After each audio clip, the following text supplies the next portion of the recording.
लाली बेनिया हरियर बेनिया यावरू सबूज बेनिया।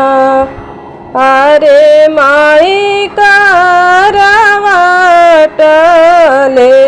तबेनिया टूटी गईले बेनिया कारण मारल गईलो। के करे आगे नौआ भेजू के करे आगे बरिया भेजू। अरे माई के करे आगे पढ़ल पंडितवा भेजू बेनिया कारण मारल गईलो। अरे माई के करे आगे पढ़ल पंडितवा भेजू बेनिया कारण मारल गईलो।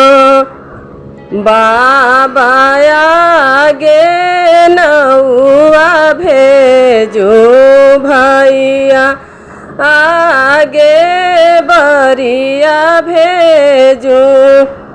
अरे माइया माया गवा पढ़ल पंडितवा भेजू बेनिया खातिर मारल गईलो।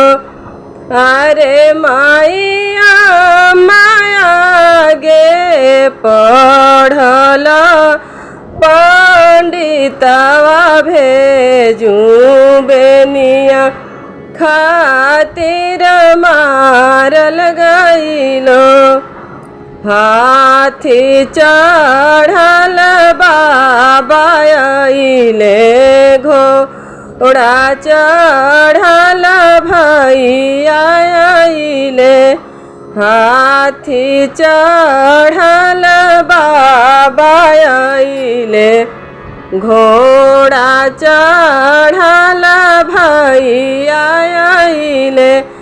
अरे माई सोनावे के डरिया हमारी मायली थावा बेनिया वाली हले।